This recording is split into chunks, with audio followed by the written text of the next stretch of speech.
again. Does anybody happen to remember my name? Thank you for that. Yes, my name is Miss Donna.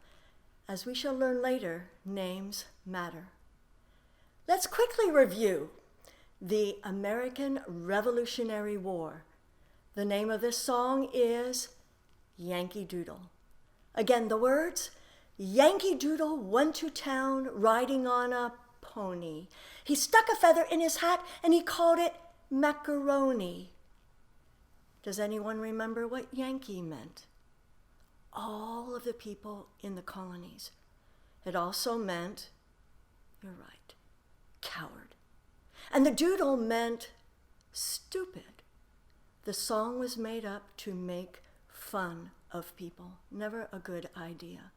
It was made up by the British and the Loyalists. We'll learn more about them. To make fun of people in the colonies. They were saying, we will always be better than you. And what was the macaroni?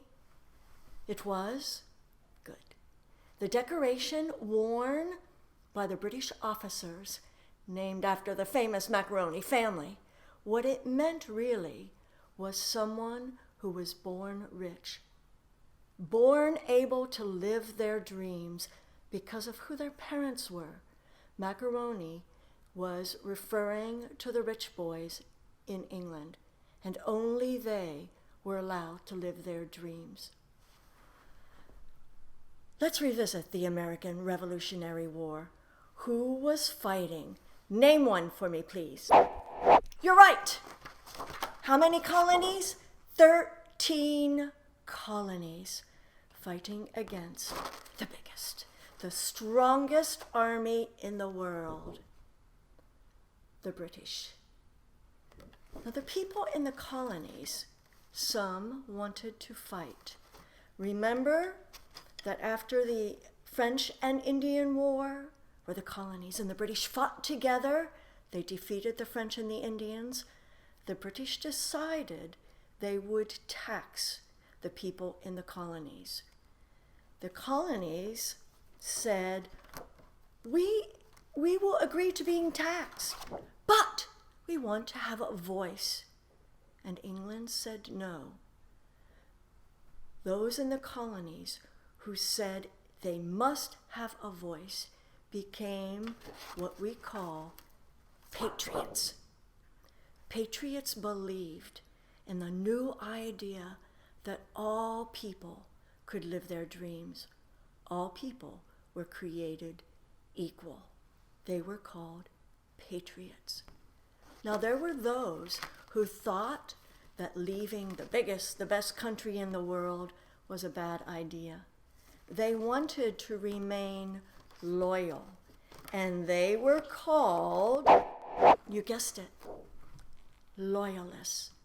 The loyalists believed it was better to stay with England than to possibly go to war against the biggest army in the world.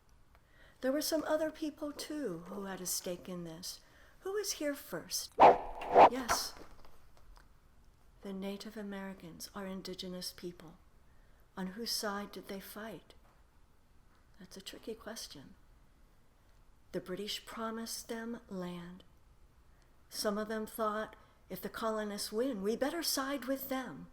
So some of the Native Americans, indigenous people, fought with the colonists, and some fought with the British. Then there were people who thought fighting was wrong, and they are called pacifists. The pacifists would not go to war. All of these groups felt that they were right. It's important to listen to why they thought they were right. The patriots believed in a new idea of equality for all people. The loyalists were afraid. Some of them also believed that remaining loyal, no matter how bad the situation, was the right way to go.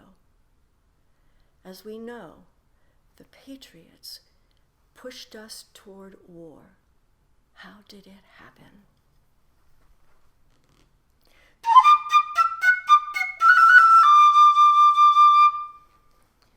Sam Adams. Did anyone research Sam Adams? How about Paul Revere? They were part of the Sons of Liberty. And there were two others too. John Adams, who became a Son of Liberty, but first he did something amazing. Partly what took the colonists toward war was in 1770. Put up a zero like this. This is how I remember a bullet. In March of 1770, British soldiers were harassed by people in the colonies, a mob, and they fired their guns, and 5 colonists died. The first was a man named Crispus Attucks. His skin was darker. He was a freed slave, and he was the first to die in the American Revolution. In 1770, the British fired their guns, and 5 colonists died. The mob wanted to hang the British. But John Adams, a lawyer, said this: no matter what country, and particularly if we decide to be our own country, we must have justice. These British soldiers must have a fair trial. What courage he had. He would lose all of his friends, most of his business as a lawyer, but he did what he believed was right. John Adams successfully defended them, and he won. In 1773, another episode happened that would lead toward war. 1773, it rhymes with tea. It was the British Tea Party. The Sons of Liberty dressed like native people, and they dumped British tea into Boston Harbor because the British were trying to make it impossible for the colonists to sell their own tea. This was not fair, and John Hancock and others were angry, and they dumped the tea. And now the British were raving mad. And one night, in April 18th, 1775, the British called up their troops, and they were going to launch a raid of ammunition. This was the Battle of Lexington. Let's take a pause for a second. This instrument is known as a fife. You're exactly right. And it was responsible, along with a rope tension drum, of giving commands to the army. Let's hear one. It is called Drummer's Call.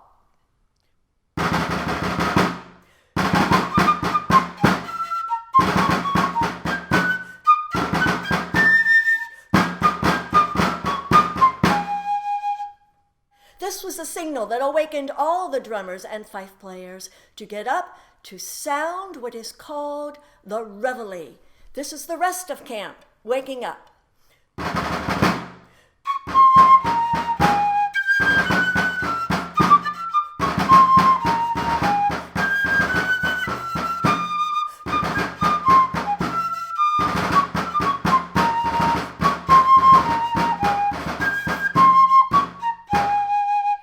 Now that the rest of camp is up, it's time to do chores.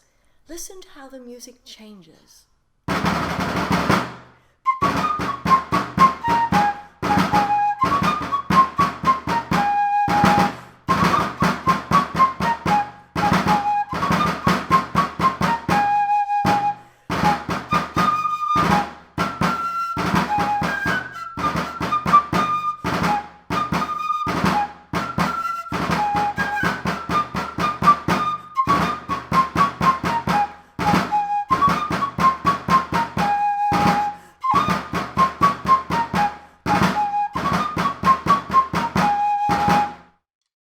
Describe that music.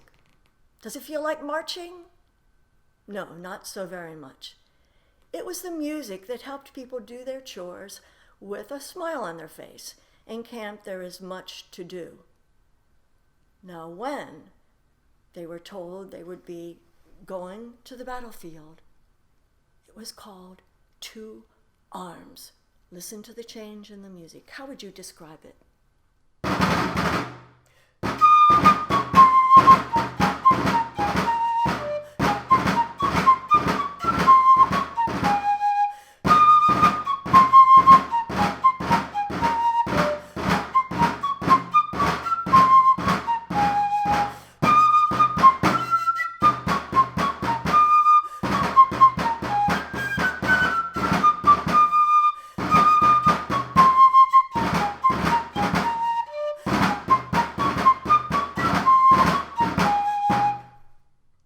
That has lots of courage, doesn't it?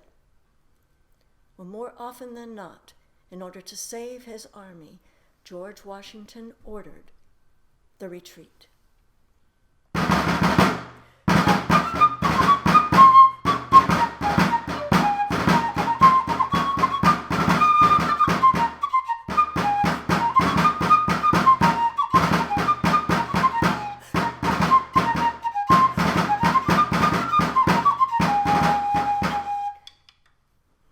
These are the songs that all the soldiers heard in the Continental Army.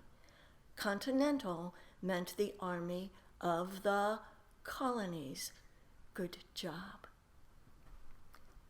They're off to war after that shot that was fired on April 19th, 1775. It was a shot heard round the world, and the American Revolutionary War had begun.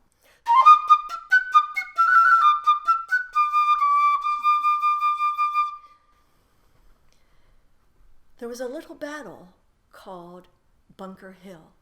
It was actually Breed's Hill.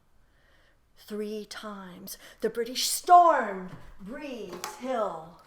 3 times the Patriots fought them back.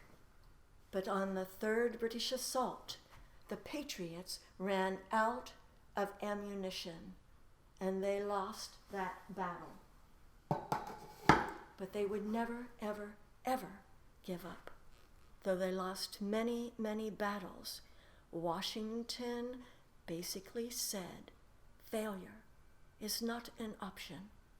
Failure is not an option when it comes to human freedom. And the words of Yankee Doodle helped to keep them strong. The Battle of New York in 1776, Washington was pushed back. In December, he knew he needed a big victory. So, on Christmas Eve, he loaded up the artillery that Knox had acquired, and they sailed across the Delaware. Shh! The code was victory or death. They did surprise the British and Hessian troops. Hessians were those who fought with the British. They were paid to fight. Washington had a sense of humor. Do you know what he played? He played that wake-up song of his own army called the Reveille.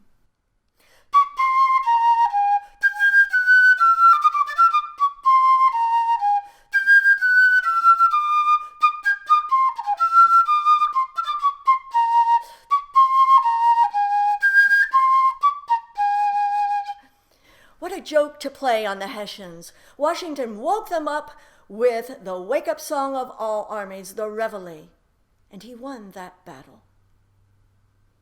Washington suffered many defeats, but there was one battle that made sure the colonies had a chance to win. It was the Battle of Saratoga. The British thought they could divide the colonies in half. They came down from Canada through New York. General Burgoyne was sure he could win. But Benedict Arnold and Morgan sharpshooters met them, and they won that battle. And this is when the French joined in. Oh, put your hands like this. Vive la France! Let's say it 3 times. Vive la France! Vive la France! Vive la France! And now the French would be fighting with George Washington. After a series of battles in which the British launched invasions of the South. Down here and down here, he found that many people who had been loyalists were beginning to love this idea that all people could be equal. And that invasion failed. After the decisive Battle of Cowpens, the British moved to the deep water port of Yorktown. There, Washington came from the north, and Morgan came from the south, and the French prevented the British from leaving by sea. The British had to surrender. And when they did, they played a song everybody knew. It was called, put your hands like this, "The World Turned Upside Down." No longer just some people would be able to live their dreams. There would be a country where all people could live their dreams.